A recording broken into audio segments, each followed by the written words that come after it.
Happy holidays, guys. You're watching Road Dog Crypto. My name is Lane, and today we are talking about Bitcoin. Man, people have been bearish today. Look at that fear and greed index. Only down one more point, but man, you watching YouTube today, man, everybody was calling for some low prices. I've got to admit, when we dropped down past this line that I had drawn out here, that was a good line that we need to keep support, or we would definitely find a lot more downside action. But luckily, we tripped off this trend line right here. I'm going to talk about that a little bit. And we broke back up above that line, and things just aren't looking as bad to me as they are to some other people.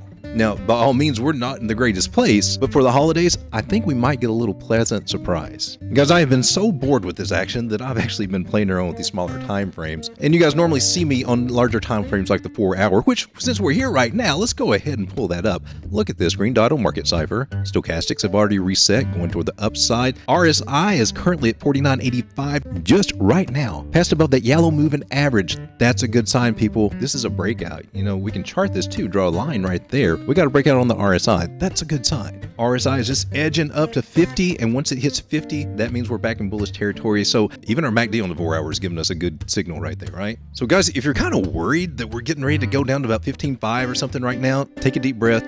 I don't see it happening.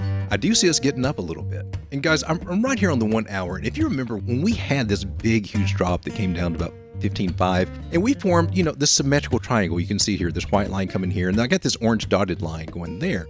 And, you know, I even put out a video on my chart school talking about how these symmetrical triangles play out. They're just kind of wild and crazy, right? They really can't be trusted. And I said the way that I like to deal with these is I like to extend those lines on out, and it plays along those lines of support and resistance. Well, same thing has been happening on the 15-minute I've been tracking with this, and that's exactly what we saw happen today. This formed an ascending triangle. Carrying this line down, that's where we bounced. Carrying this line up, I'm expecting us to come up in this area. And it may not be a quick thing, but we could get as high easily as up to 17,158. I've got a move right here set at 17,102. I expect those prices to be hit in the next few days. Now, currently, you know, we got a new pattern going, a right-angled opening broadening pattern. It's got a weird name, needs a better name. This one has like a 55% chance to break to the upside, especially to have a partial decline, which we have right here. That should give us a leg up to at least around 17,102. And that's just coming off the 15-minute time frame, which also has a green dot there. Things are looking all right now for Bitcoin. The powers that be drove these prices down, did a stop loss hunt, came back down. This trend line matched up perfectly. And that's just a technique that I use that tends to work out for me. My strategy when I run into these symmetrical triangles, like you've probably heard me say, a symmetrical triangle really just opens up a broader area to trade. So we can fly all between these, bouncing back and forth between these ranges, really from 16.5 to 17.1. And that's just on the 15-minute. Looking at the larger time frames will actually give us a better picture of what to expect. But for right now, I'm taking this as really good news. And I think you guys should too. But what I'm looking for right now, in the short term, since we're here on the 15-minute, I want to see Bitcoin get above 16,862. We do that, we should experience more upside, headed towards 17,102, and possibly more.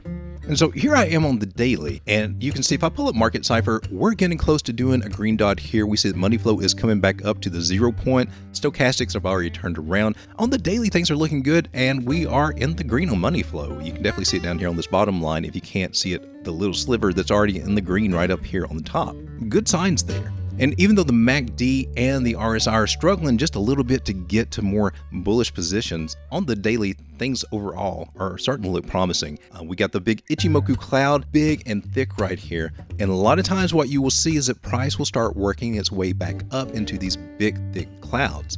And that again brings us up to our areas, maybe even as far as up to 18,000. I would love to see that. We made a low here, we made a higher high, we made a higher low.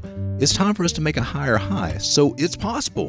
And I'm seeing us, we'll at least have a chance to push up to these higher levels. And I would love to see 18,005. I see some evidence that we could get up to that, possibly up to as high as 19,000. But I don't want to throw that out there just right yet. Let's stick with the top of this Ichimoku cloud, coming in about 18,462 as a target that we hope to shoot for. That would be great. That would give us the higher high that we need. Come back down, retest some areas, and hopefully we can slowly start working our way up step by step. This does not negate the chance that we would get rejected, say like up here at this area on this trend line, and just come, working our way back down to lower areas. I'm not saying that at all. There's always that chance. But for the immediate future, say over the holidays, I don't see any signs of us just coming down here and just crashing down to these lower areas, 13,000, 12,000, that everybody's just been touting. It seems like once we have a bad day with a big drop, everybody's ready just to go in and say we're going to $3,000. And that's just what happens in bear market. You have to get used to that. You have to change your mentality. You want to be aware and look for the warning signs, but I'm just telling you, everybody jumps on the bandwagon just saying doom and gloom, and it doesn't necessarily work out that way. We never even came back down to this lower channel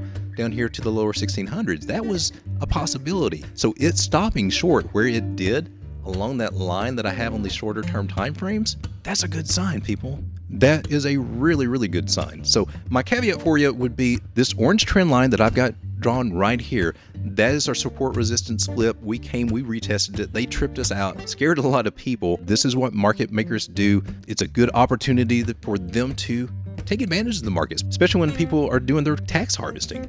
These last 2 weeks are known for this. People dump and then they buy right back. What we want to see is us stay above this line, and we could trade sideways. We could trade sideways all weekend and half of next week for all I know. But we do have a good chance, and indicators are showing that we could get a push up. I would expect us, and here on the 1 hour, right here's the 200 EMA. I want to see us get above that 200 EMA, 16,891. If we do that, we got a chance to get up to these higher areas.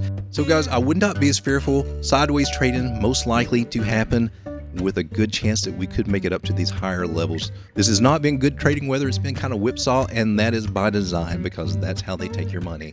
Just trade carefully, but the doom and gloom that I've been hearing today, man, I'm just not seeing it. What Bitcoin has done today right here with these high wicks, that's a good sign for upward potential. Until next time, my name is Lane, wishing you happy holidays, safe trading, and be grateful for every day of life that you have. Until next time, be blessed. Some call him the Nostradamus of crypto. His jargon skills have discovered new entire galaxies. He once was engaged to Satoshi Nakamoto's oldest sister. He is the most interesting trader in the world. And today we ask him, what do you do when the market crashes? I buy more. And I also subscribe to Road Dog Crypto. Trade wisely, my friends.